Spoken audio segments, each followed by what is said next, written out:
Hi again, guys, and that was the sound my entire neighborhood has been hearing for the better part of this last year. I'm not gonna ask you if you've ever heard of 6-7, because of course you have, but you might be shocked to realize how long this thing has been kicking. I've seen coverage of this stuff on a mass scale since like at least April this year, and obviously the history of it goes well before that. But quite frankly, we're seeing longevity on a meme like this that we really haven't seen since like 2015, the Vine era, especially among terms classified as brain rot. Nothing that's classified as complete nonsense. Words like aura farming have some contextual use beyond just for shitpost reasons. 6-7 really doesn't. It's like just a joke you're either in on or not. Nothing in that category has ever lasted as long, gone like at the height of relevance for the majority of a full calendar year, like 6-7 has in a very long time. If I were a smarter man, I would have covered this topic earlier and cashed in sooner, but I have felt some trepidation to do so. For one, this fucking filthy robot that people say sounds a little like me with a Y already did so 2 months ago, but I feel like it's too late. We're in the last month of the year, and this thing still has legs. It's getting like multi-100,000 liked bangers on Twitter. It's doing like multi-million like TikToks. So before we dive into the state of the shitpost currently, I'm going to give you a crash course on the general history of 6-7. I know this is going to be a repeat of information for a lot of you guys, but unfortunately, I've become the person that multiple people in my life go to when they need some shit like this explained to them. Doot Doot 6-7 was a song released by the rapper Skrilla unofficially like through a leak in December last year, like literally on the year anniversary. In it, the song Doot Doot 6-7, he says 6-7. Bro, put belt right to they behind the way that short grew, I know he died.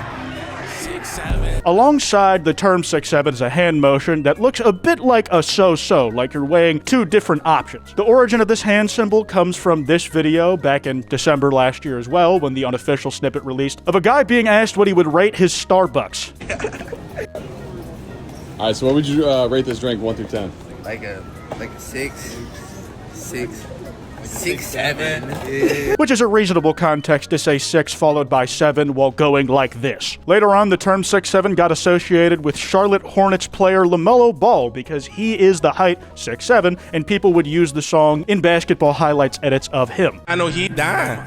6-7. I just bit right on the highway. This is an example that came well after the original wave of these, but it does well enough to explain it on its own. This created the initial link between the brain rot term and its association with basketball that persists pretty much even to this day. It led to this clip where, out of everybody in the room saying it, this one kid said 6-7 a little too enthusiastically right in front of the camera, and he became a living shitpost in the face of the joke for some time.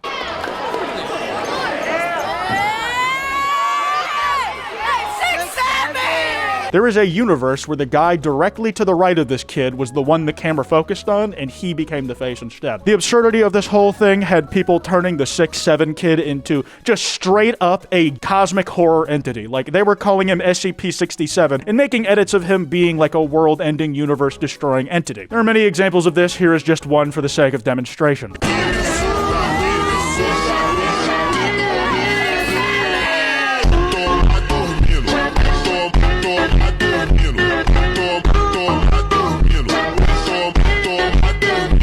The type of edits people were making of this were like unironically somehow building off of Gaster Funk edits and also Kendrick Lamar Mustard edits. The whole thing became a giant self-eating Ouroboros at one point, but you get what I'm saying. This brings us to about somewhere in September on the timeline, and a few months later, this kid, despite once being the face of 6-7, has all but completely fallen out of people's minds in association with the meme at all. Now, that is the very mechanical order of everything happening, but there is something to be asked. What does 6-7 itself even mean? This was the explanation Skrilla gave of how he came up with it in the studio about a month ago. 6-7 represents, it just represents my brain, like what comes up in my head. Everybody that I played it for fuck with it, but it was like funny. I liked it though. It seems like it was a really off-the-cuff bit, and it's interesting for how big of a phenomenon this thing caused. The video, while doing respectable numbers, is not like a multi-platinum hit like you might expect a trend that it spawned to create. This was Skrilla's later, more in-depth explanation. I did it probably in about like 10 minutes. like 6-7 minutes. 6-7. It's hard to know if he was saying it was made in 6 to 7 minutes being the meaning, or like if it exists after the actual song. I think it's more likely the latter. Like that was just a joke he ad-libbed off the head. The main thing to know about 6'7's definition is how transient the definition is. Like, I know a lot of people who think that the 6'7" thing in the basketball clip was the origin of the term, but the term predates the actual association with LaMelo Ball. Some people have posited that 6'7 likely is a reference to the 1067 police code, which is often used to report a death. I personally am not super certain on this, and if Skrilla was doing that intentionally, I don't think he's gonna come out and say it. Nowadays, I think whatever intended definition there was has been completely transcended by how ubiquitous it is, being the definition of in itself. A lot of people have pointed out that this is just another funny number meme. The likes of 420, or more similarly, 69, where whenever you see that number like just in any context, it just makes you get a little giggle because like you've been pattern recognition trained to be like, ha, that is something I associate with humor. The thing that I think will make 6'7 last well into the future, even like if very annoyingly, is that it's like the least rare pairing of the funny numbers we have right now. Because 6 to 7 is literally just how you count. You can't avoid this in an early child's education. It's basically like gonna be hardwired into every future generation's brain. It's hard to say if there's an upper limit of the layers of irony that we can paste over with this thing because of how many we've successfully been able to do so far. As soon as it seems like it's getting old, like it comes back around after a month of me not laughing at it, and it's funny again. I don't know. I can't promise that will last forever, but I have a feeling that it's going to go longer than either you or I will be able to predict right now. Like, because 6 is followed by 7 sequentially, there are plenty of instances of it happening throughout history that can be recontextualized in the form of brain rot. 6 and sometimes 7 miles distant. Karl Marx, Capital, A Critique of Political Economy, Chapter 25, Section 5e, 1867. I went ahead to go to Karl Marx's Capital, Chapter 25, Section 5e, Control F for 6 and sometimes 7, and what do you know, it's right there, in the exact way that we know it to this day. Truly, Karl Marx accounted for everything. It's around these last few days I've seen people notice how long these things actually last. I honestly can't believe 6'7 has lasted. Feels like some 2015 meme longevity. People have said that if Ellen was still around, it would be her natural job in the ecosystem to have whoever was mainly responsible for 6'7 on her show to sap all the remaining humor out of it. But I don't know that even that would work, because 6'7 is so self-propagating because of its inevitability of running into it again. People are saying you could drag Low Taper Fade for another year or so, which I guess has kinda worked to this day, but it's avoidable in a way that counting to 10 is not. Like, this meme was technically invented when Arabic numerals were, like, however many thousands of years ago. Now, I could sit here and, like, try to intellectualize this all day, and inevitably I will fail at every attempt, because it's just funny to me how some people look when they do this. Fortnite made their Chapter 7 announcement recently, and I can't lie, when they did that 6'7 joke, I had the same fucking reaction as the FaZe guys. And just how heated the FaZe guys got about the reaction got, like, another wheezing laugh out of me that I had to sit down for and pause a video I was watching because of. Oh my god, I'm ready to play!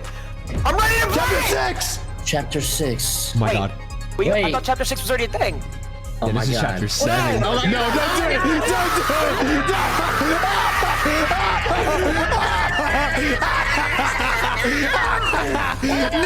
Like, have you ever felt more like your genetic ancestor of a chimpanzee? Because that's what I feel watching this and enjoying it. Like, I want to fucking ape out too. I don't give a fuck how dumb it is, it's awesome. To try and make this slightly more bearable, I had this fun little idea. What album do you guys think has the best tracks 6 and 7? Let me know in the comments below. This shit is so widespread that I can even, like, meaningfully worm a Deltarune mention into here. Where Spooky Dude made the Deltarune 6-7 theory that actually does rely on the numbers 6 and 7 to make its argument, and does so pretty effectively. It's actually fucked up. Paco just spelled 6-7 in the snow. You literally cannot make this up. What?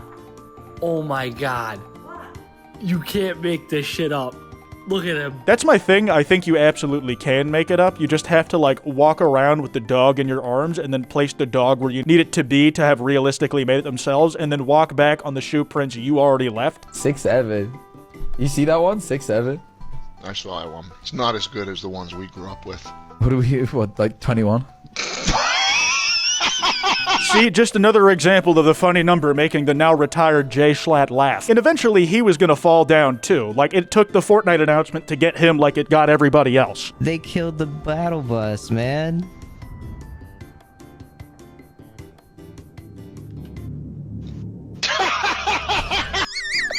makes me fucking laugh watching him laugh after I've already laughed at the original joke myself, dude. It's fucked up. This shit is not good for the human spirit. You have people doing like some of the most insane cardio I've ever seen because of this shit. Like this dude hit the world's fastest 6'7", but he almost passes out. And the type of muscle movement he's doing is the same shit you need to hit like world record claps per minute numbers.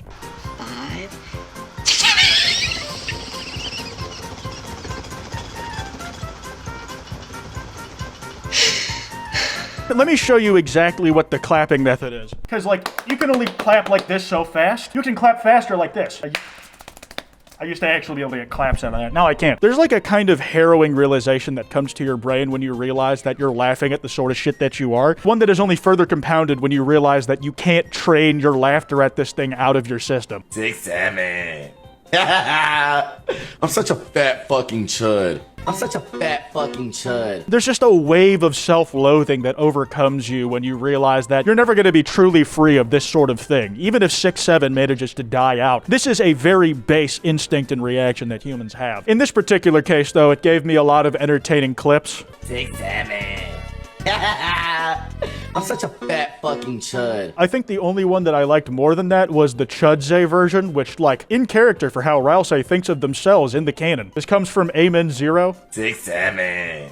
I'm such a fat fucking chud. I just love the Graggle Simpson face at the very end where he's like, I don't know why every boss monster in Undertale and Deltarune has like a sprite where they only show one tooth and it makes it look like they're missing the rest of their teeth. A tweet that I've seen made and get a banger out of at least 5 separate times. Kids keep talking about 6'7". Wait until y'all learn about 9 to 5. Trust me, you're learning about 6'7" just about as fast as they're gonna learn what a 9 to 5 is. If they ever manage to get one. Not in this fucking job market, and what am I saying, fellas? You're never gonna buy a house! Sometimes I see tweets like this. 6'7" has actually got me boomered. Like, no matter how many times you explain it, I don't understand it or why kids find it funny. And in truth, you do understand it, just not about 6'7" on its own. It's another one of those generational in-jokes that you're either in on or you're not. You might be there on the ground floor, you might be there when the elevator reaches the top of the skyscraper. It is about to blow up the top and go to the moon, but you have had something like this in your life. Like the joke about the game, where the game is to not think about the game, is the exact same thing mechanically as 6'7", just with a different connotation whenever you do end up thinking about it. The source of the shame is losing, whereas the source of the shame when being in on 6'7" is like, why the fuck am I in on this? Enjoy yourself on the outside. Like, I think I was watching a video that was about rather serious subject matter, as like dating advice shit and like what's wrong with modern relationships, and a guy was going, blah blah, don't get into a relationship if you can't trust anyone then. And the only thing I could think of was that like counter and how lucky I was to have caught it at it. Guys, be honest, do you think I have big future prospects?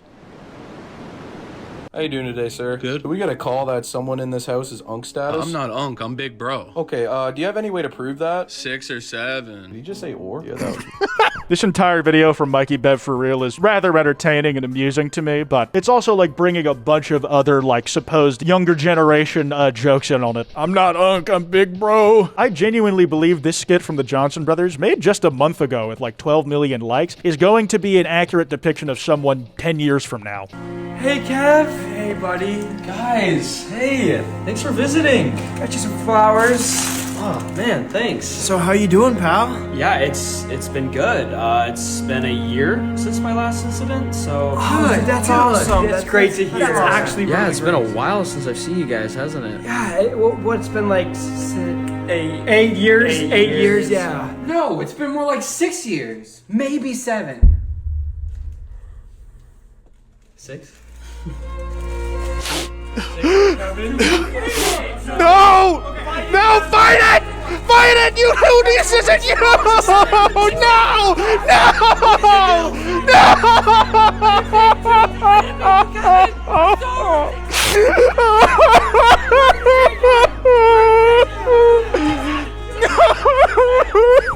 I can't fucking watch! I can't fucking watch! I can't watch! 6'7", 6'7", 6'7", 6'7". This is your future. Know what you're fighting against and what you're fighting for. Oh god, I'm fucking lightheaded right now, dude. I'm wrapping this video up here. Let this serve as my final word on this shit, hopefully. If you enjoyed, be sure to drop a like, subscribe with notifications on so you never miss an upload. This has been Kwite, and I'll see y'all next time.